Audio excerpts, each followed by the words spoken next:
Kelly introduced us to the work that's going to unfold over the next several months. It's actually happening within the congregation over the course of about 7 weeks. And after that, what happens in those groups as they gather will be taken and offered to a writing group that will then forge out the next VisionWorks document that will guide us for the next 5 years. You can't imagine how proud I am of this community, not only that they wrote a document like VisionWorks, but that they commit to revising it every 5 years, and that they've actually done that. Often, when a congregation comes up with a mission statement or a statement of faith or some guiding piece of work, it sits on the shelf or it ends up in cross-stitch on the wall, and it never changes. So that this community considers it important to review, revise, reject, and take forward something new is an incredible feat, and I'm deeply proud of you all for being part of that work. I'm going to use the document itself to sort of help explain how VisionWorks came to be and the process. Florence has slides that take us through VisionWorks. I'm going to ask for that first one. This is not the first piece that Deb read to you this morning. This is actually the last piece of what she read to you, but I'm turning it around so that I can talk a little bit about the story of this process and how it came to be. Early in about 2003, we had just finished juggling around the structure of the congregation, and we recognized that the work that we were doing was a little bit different from where we were was a little bit different from where other congregations were. And we wanted to sort of put a stake in the ground and say, this is where we've got to. So in case, the leadership changed or I went and moved on and someone new came, that the congregation could say, well, this is where we are. And we really don't want to go backward from there. And so we determined that we would write a statement of faith. And statements of faith have been embraced by religious organizations, by faith groups, by individual congregations down through the history of Christianity for sure, since the 4th century, and have been the mark that has identified what that particular group is about. And it identifies what that particular group is about over and against what other groups are about, or what the common community surrounding it is about, to give that group some distinction. And so we undertook to write a statement of faith. But we had hardly sat down at the table when the first things out of a couple of people's mouths and the responses to them out of a couple of other people's mouths made us realize that that distinctiveness was actually a problem for us. If we were to write down, we believe X, Y, and Z, that immediately we would have carved off a section of the community here, or that back corner here, or me maybe. And it wouldn't have been gathering us together. It would have been driving us apart. So we thought, we can't actually write a statement of faith in this community and be true to who we are. Before we actually got very underway, though, the United Church of Canada undertook to rewrite its statement of faith. So what did we do? We took part in that process, as many congregations were invited to do, using a study document that the United Church put out. And instead of just responding with the answers that study process provoked, we sent them a whole document outlining why statements of faith weren't really the best thing for the United Church to embrace, and that if they could write a document that would help its members and people who were looking on its website for stuff, help them critique statements of faith, or mission statements, or philosophies of their workplaces, critique them to identify who's privileged by this, who's left out, who wrote this and why. Is the context valid for us, or should we say something else? We thought that suggesting the United Church actually allow people to critique and test and evaluate statements of faith would be more helpful. Instead, they came up with a 32-page statement of faith, which they managed finally to get down to, I think it's about 10 if you put it in 10-point. Song of Faith, which is a rich document, but still has stuff in it that would exclude some of the people in this community and some of those who might be in other places. And Gretta, yes, or Gretta. Anyway, you should take that part out of the video. Anyway, So the statement of faith is what has guided the United Church since then. We went back to work after that process and started to talk about what we should be doing. We recognized that the earliest communities in Christianity, those earliest communities in those first decades after the death of Jesus or the stories that were circulating about that man, those early communities got known as Christians in a derogatory way. They weren't very liked by the establishment because they lived in a very different way than the establishment did. They gathered together for common meals where those who had status and privilege in the society would sit down with those who had none, and they would share their food and everything in common. They would go in places where people were sick and risk their own lives in order to care for them, and they would leave their families if their families felt that the work that they were doing was inappropriate and shouldn't be undertaken. They would leave their families because of how they felt they needed to live in response to the stories that were beginning to be handed down about this man that they took as their leader and their inspiration. And so we sort of got back with those early communities, the communities that existed before the 4th century when Constantine wanted to bring everybody together under a similar banner, and belief, the understanding of right belief, was born. And so we created, instead of a statement of faith, we created a document that helped us figure out how we wanted to live. How would we be distinct from the community and the society around us? Would we be distinct by how we lived? Or would we, by how we lived and how we chose to live, call those around us to live in that manner as well? And that's the percolating part of the VisionWorks document in our own lives and in our community. So that's how the document came to be.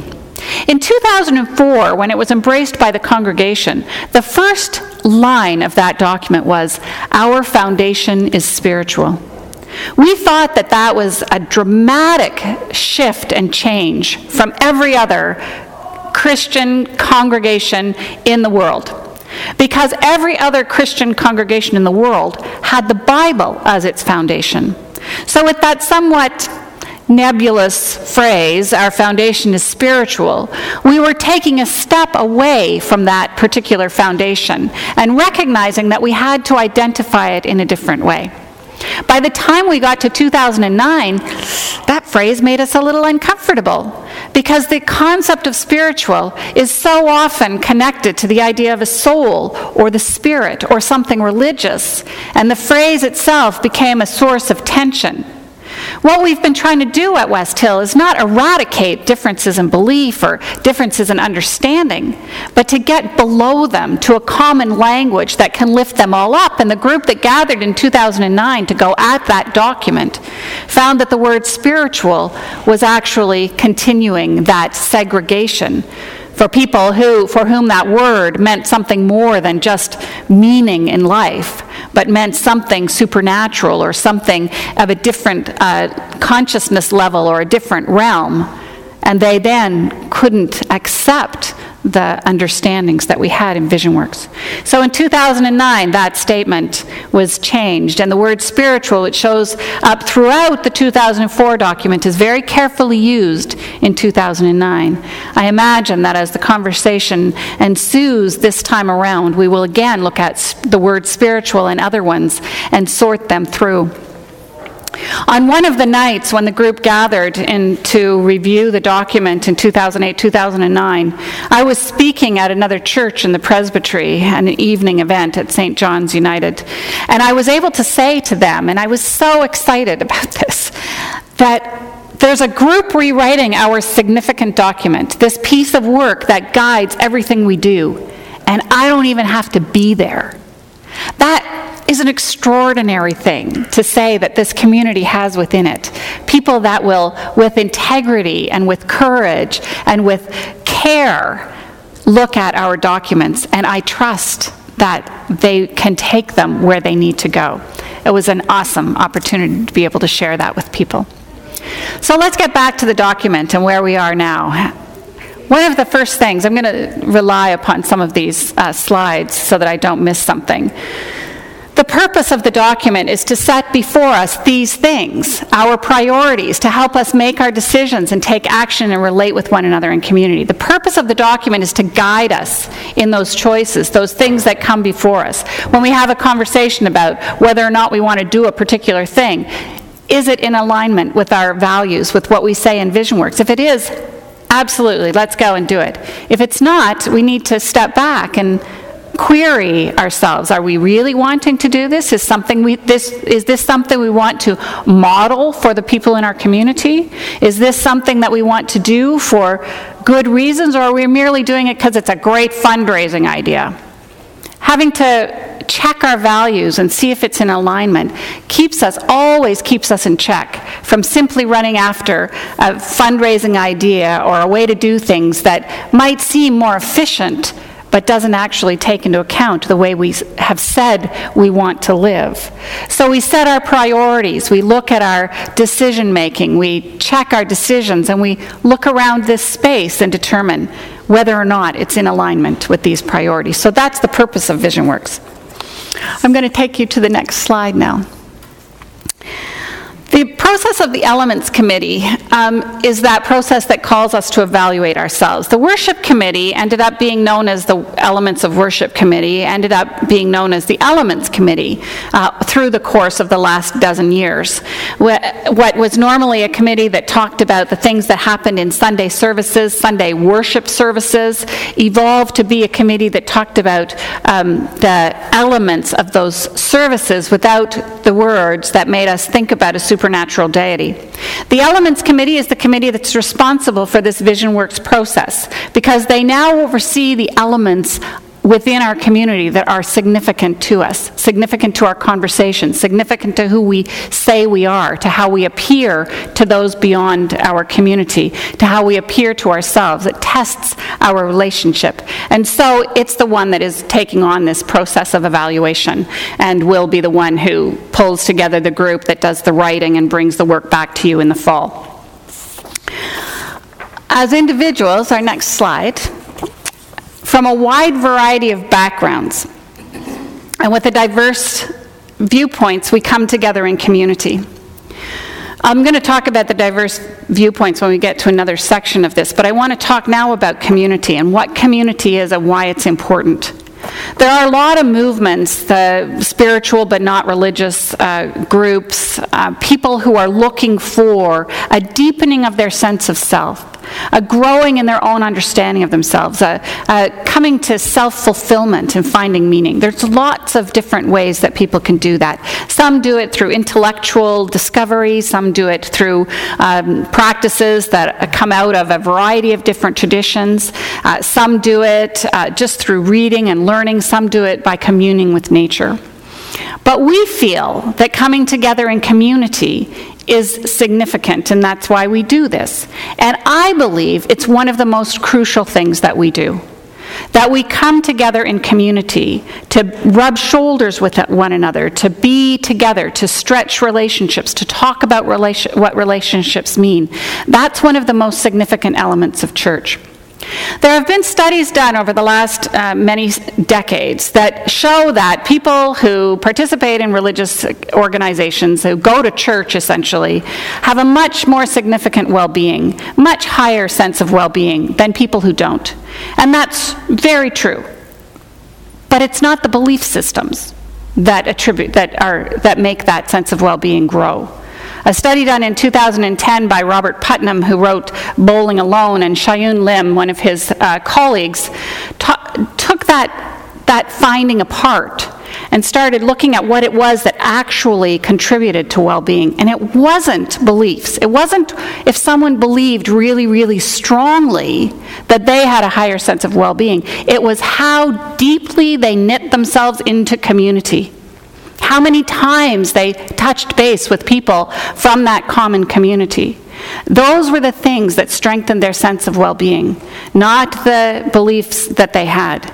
So if they had very strong beliefs, or they didn't have very strong beliefs, and they knit themselves fully into that community, they came together on a regular basis, they touched base during the week, they had a much higher sense of well-being than if it was measured exclusively on their beliefs. So community is one of the things about church that I think is so important, is a transformational element in individual lives. And in individual lives becomes a transformational element in community. And I don't want to tell you I'm not really interested in you. I am interested in you. But I'm very interested in resilient neighborhoods and communities and how you will thrive within them. And you do that if you have a strong sense of well-being and you can participate in your neighborhood and in your communities beyond this place, out of that sense of well-being.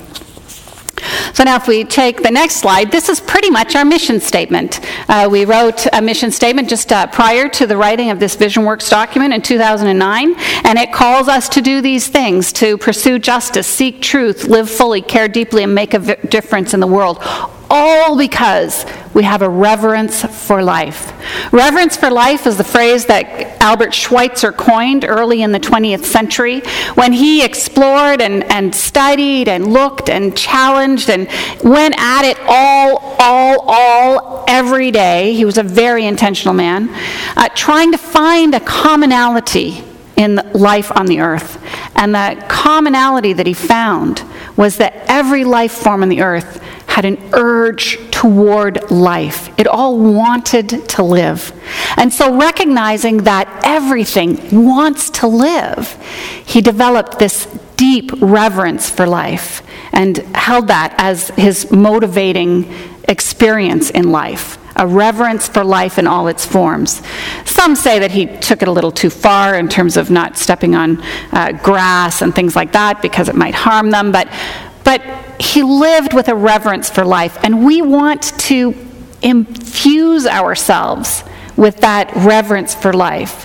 When we do, all of these other things follow, because we cannot live without compassion, or we can't blind ourselves to realities, or we can't not try to make a difference in a world that hurts so much if we have a sense that every individual in it, every living being is urging toward life. Now, there are bacteria currently being killed in Scott's body by antibiotics.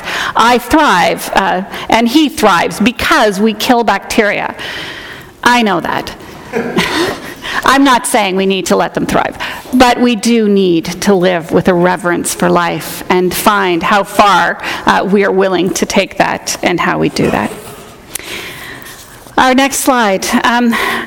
Here we are talking about our differences in perspectives. And this is probably the most crucial element of today's conversation. And that is that I know and you know, because amongst you there are those who do not share my beliefs. There are lots of people in this space who haven't got to the place I've got to, or the place that Chris has got to, or Wendy, or Sherry, or anybody. You know, like, we don't try to get to the belief system that someone else has. That's not the point of any kind of a journey or any undertaking, intellectual, or if you want to use the word spiritual. It's about finding a belief system that supports you in all of those other things that you're trying to do in the world.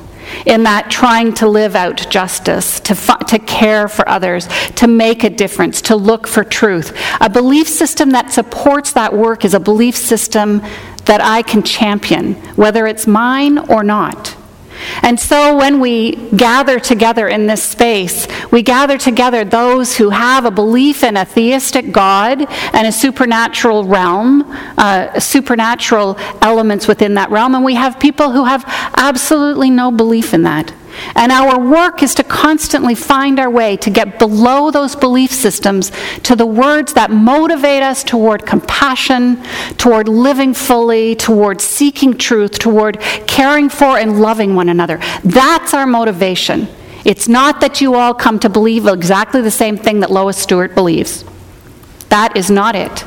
It's about coming to a belief system that will allow you to do that work and do it with confidence. And if you can, if you find that, hold to it. It doesn't mean that you won't let go of it later on, or that some shattering truth that comes in won't melt away an edge that makes you explore something outside it. but hold to those things that call you to live compassionately and fully in this life, with or without God, with or without an understanding of a supernatural realm, with or without a sense that the universe is conspiring to make your life move in a certain direction. Your belief system is yours.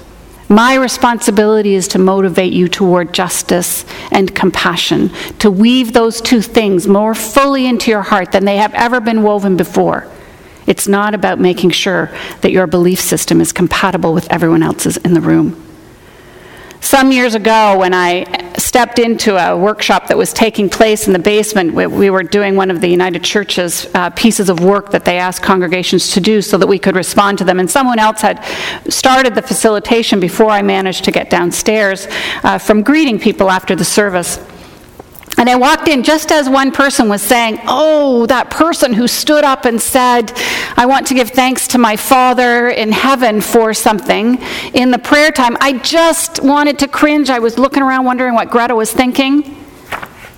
And I was thinking, yes, if we've got people who feel comfortable enough in this space to stand up and say that, then we've done what we're trying to do. We've created a space where people can feel inspired, motivated, challenged, regardless of what their belief system is. So never feel that you can't stand up and use language that you think I wouldn't use. Use your own language and celebrate it as we walk that very challenging path toward a world of justice, a world of beauty, and a world of goodness. We can go on to the next one. This talks about our religious tradition, our historic traditions out of which we grow. When we first put the streamers up here for our affirming service several years ago, they have been changed. These aren't the original ones. We tied them to the foot of the cross and pretty much obliterated the view of the cross with them. But the idea that they were tied to the base of the cross and growing out of it was so inspiring to people, because we talk about ourselves growing out of the Christian tradition. We're taking those pieces of our tradition that we think are significant and important, and we're moving them forward, blending them with other things in contemporary and secular society, but taking them out into the world. And so that image of the streamers coming out of the foot of the cross was a powerful and significant one for many people. The moment that they saw it, it spoke to them in that way. The Elements Committee is going to be looking at the symbolic elements in this space that are tied particularly to our religious tradition. Iconic elements like the communion table, often referred to as an altar by many who are in our community that come from a more sacramental tradition. Things like the cross that for many is a symbol of hope, but for others is a symbol of torture and agony. And we'll have to have conversations about those iconic symbols and whether they're appropriate for us in this community. I'm not ripping them down next week. We don't have to be worried about that. But we do have to recognize that when we lose something in our tradition, when we lose something that has been part of our heart, that's been woven into our understanding of church, as children, that has been with us throughout the whole of our lives, that it hurts to lose it. Intellectually, we may know it's time. We may know it doesn't reflect our beliefs and overall, or it's not that it doesn't reflect some of our beliefs, it's that it creates a barrier, and we're trying to create a barrier-free community. But intellectually knowing that doesn't mean that it doesn't hurt our hearts. So as we go through this process, it's my fervent hope that we will grieve the things that we lose, and grieve them fully and deeply as we journey together on this path. So those conversations are going to happen. And as you work through VisionWorks, these are the places that you're going to have some input into that and have some conversation about them. So do make sure that you participate in that. But the most, went too fast, thank you. The knowledge gained about the tradition over time, that speaks to where we are in terms of contemporary scholarship, much of which is not very contemporary, but is a couple of hundred years old. We've been critiquing our tradition since it first got pulled into a canon in the 4th century. we've been looking at it and going at it and talking about it and coming up with new understandings of it. And I stand here today as someone who was taught and given all the tools to get to where I am when I was at theological college. The United Church of Canada in particular has taught critical contemporary scholarship when it comes to Christianity for decades. And then in the final year of training, starts talking about how to preach this in your congregations, which is code for how to not really tell them what you've learned. I've become intolerant of that, and so we are where we are, because I don't want to fuss it up anymore so that you don't know what I'm talking about. And the consequences of talking about that has brought us to where we are today. My radical honesty and how out of sync that seems to be with so many of my colleagues who were all trained in the same sorts of theological seminaries in which I was trained. So we have gained knowledge, and we continue to gain knowledge, and as we apply that knowledge, we find the implications of that application far-reaching, and so we choose to go there.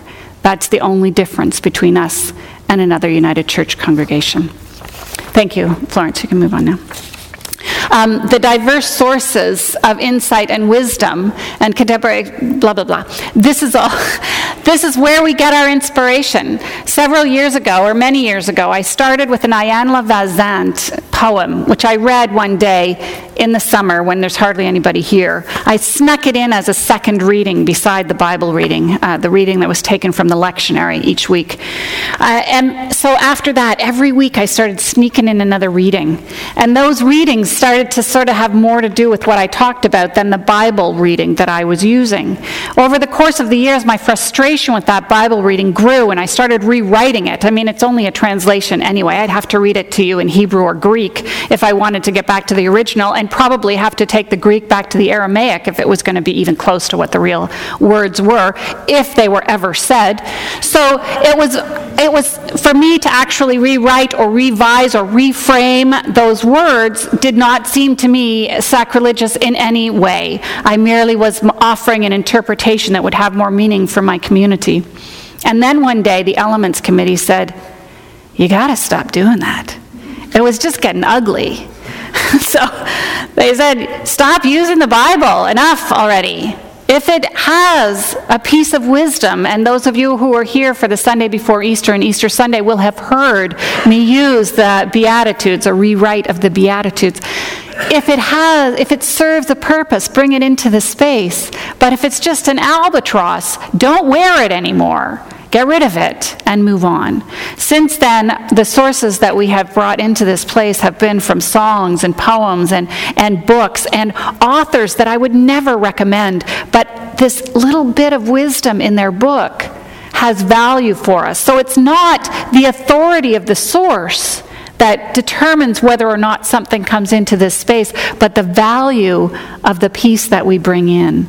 That's the important piece. And so we look across other religious traditions, secular sources, ancient, modern, evolving.